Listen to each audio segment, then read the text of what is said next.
নমস্কার বন্ধুরা, সবাইকে স্বাগতম ডিম রেসিপি বাই রিটা চ্যানেলে। আজকে বানিয়ে দেখাবো ওলের কোপ্তা। ওলটা কিন্তু সিটি মেরে নিচ্ছি আর তার মধ্যে নিয়ে নিচ্ছি মশলাটা পিষে, আদা রসুন কাঁচা লঙ্কা আর পেঁয়াজ। এটা পিষে নিলাম। তারপরে ওল আর আলু কিন্তু গলে গেছে। তারপরে দেখো দিয়ে দিলাম সেই মশলাটা আর দিয়ে দিলাম লবণ, হলুদ আর লঙ্কা আর একটু সামান্য জিরে গুঁড়ো। তার মধ্যে ভেজে নিলাম আমি চিংড়ি মাছগুলো কিন্তু দিয়ে দিলাম। সামান্য দিয়ে দিয়েছি বেসন, ছোট ছোট করে গোল গোল করে এইভাবে দেখো বেসনের সাথে আবার কোট করে নিয়ে তারপরে দিয়ে দেবো তেলে কিন্তু সুন্দর করে ভাজতে হবে আরামসে, যাতে না ভেঙে যায়। আর এটা কিন্তু ওলটা কিন্তু আরামসে করে করতে হবে, এটা একদম গলে যায়। তাই আরামসে সবগুলো কিন্তু এইভাবে ভেজে নেব, একটু মচমচে করে, খেতে কিন্তু সেই স্বাদ। আমি প্রথমবার বানিয়েছি, সত্যি অসাধারণ লেগেছে। তবে ওল অনেকে পছন্দ করো, তো এইভাবে বানিয়ে দেখো, তোমাদের খুবই ভালো লাগবে খেতে।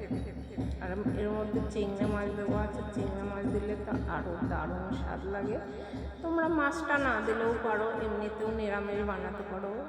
অনেকে পেঁয়াজ রসুন খাও, মাছ মাংস খাও না, তারা কিন্তু বানাতে পারো। তো দেখো এর মধ্যে কিন্তু আমার বড়ারে এক পিঠটা ভাজা হয়ে গেছে, আর এক পিঠ আমি উল্টে দিচ্ছি। কত আরামসে উল্টে দিয়ে তারপরে হচ্ছে সবগুলো কিন্তু ভেজে নেবো। আমার বেশ কয়েকটা কিন্তু বড়া হয়েছে। আর এর ফাঁকে আমি মশলাটা পিষে নিচ্ছি।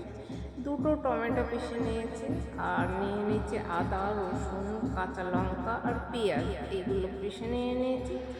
তারপরে গুঁড়ো মশলার জন্য কিন্তু নিয়ে নেবো 1 চামচ হলুদ, 1 চামচ লাল লঙ্কা, 1 চামচ জিরের গুঁড়ো আর 1 চামচ হলুদের গুঁড়ো আর সামান্য একটু চিনি দিয়ে কিন্তু আমি মশলাটা বানাবো। এই দেখো বড়াগুলো কিন্তু সব ভাজা হয়ে গেছে। এবার দিয়ে দিলাম তেলের মধ্যে দিয়ে দিলাম জিরে, তেজপাতা আর কাঁচা লঙ্কা। তারপরে দিয়ে দিলাম সব তারপরে দিয়ে দিলাম টমেটোটা দিয়ে, তারপরে মশলাটা দিয়ে ভালো করে কষিয়ে তারপরে যত সময় তেল না ছাড়ে ওপর দিয়ে, তারপরে সামান্য একটু জল দিয়ে ভালো করে কষিয়ে নিলাম। কষানোর পরে দেখো কষানো হয়ে গেছে, দিয়ে দিলাম জলটা যখন ফুটে এসেছে তখন বড়াগুলো আরামসে দিয়ে দিলাম।